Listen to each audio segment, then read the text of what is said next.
lahat. Ayan, isang mabilisang review lang kasi may pinadala na naman sa atin si Oxba. So sobrang salamat Oxba sa suporta niyo sa local papers. Ayan, kung nakikita nyo, malapit na lumabas sa market tong Oxba Onyo. Ayan, so parang ano to mga boss, madam, version to ng Origin SE. Kung familiar kayo kay Origin SE, ayan, parang ito yung mas bata niyang kapatid. So ito, unbox natin, mabilisan lang. Bante mo dito, Carl. So yung pinadala sa atin ni Oxba ay yung Astral Black. So ayan. So para siyang makintab, so daan-daanin natin. Ayan, ito na. Ayan, yun, no, grabe naman Oxba. Para siyang matte, no? Ayan, no, para siyang matte. So grabe, ang ganda sobra. Ano niya? Uy, guling oh. Case, para siyang cover. Ayun. So ito yung kanyang cartridge. So di cartridge po siya. Ayan. So parang nga siyang Origin. Pero itong Origin kasi, kung titignan nyo, DOCC naman po. Pero itong Onyo, para kasing version 2 niya to eh.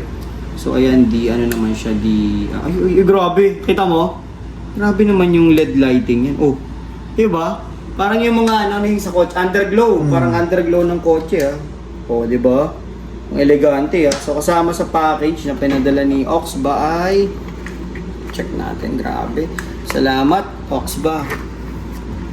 Tapos yan kay Takiya Genji, since siya yung nagpadala sa akin ito, thank you so much bro sa suporta. Ang daming pinapadala ng Oxba sa local papers, yung mga estante, mga signages at pan-display. So ayan. So may kasama siyang charger to, no? Tsaka spare na cartridge. Ayan. So Type-C charging port at syempre adjustable airflow. Ayan.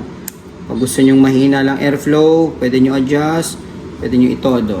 Then, syempre, ito yung cover niya, naiiwalay. Balik nyo lang yan dyan. Para siyang protection sa cartridge if ever na bumagsak eh.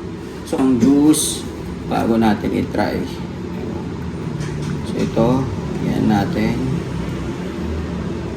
Protocol, baka naman.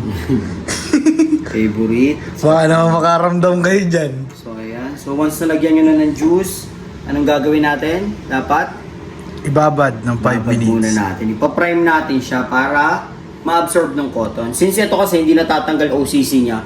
Galing ano? Oh.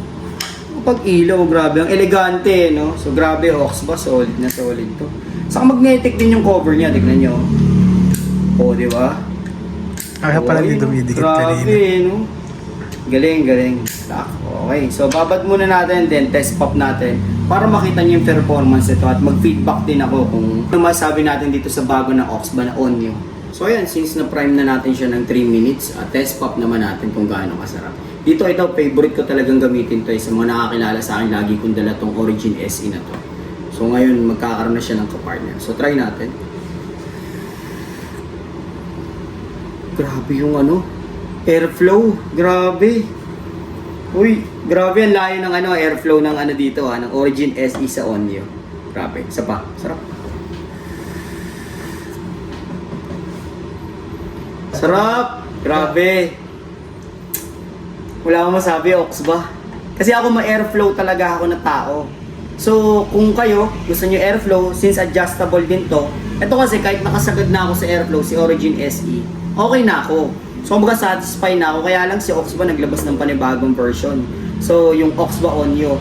So, sa mga interesado sa Oxba Onyo, abangan nyo. Lalabas to ng Oxba, ipopost na ng Oxba yan. At syempre, sa local papers, magkakaroon tayo nito. So, abang-abang kayo. Muli, salamat Oxba. Syempre, kay Takiya Genji na lagi nakasuporta. At sa lahat ng mga suki ng local papers. Salamat po.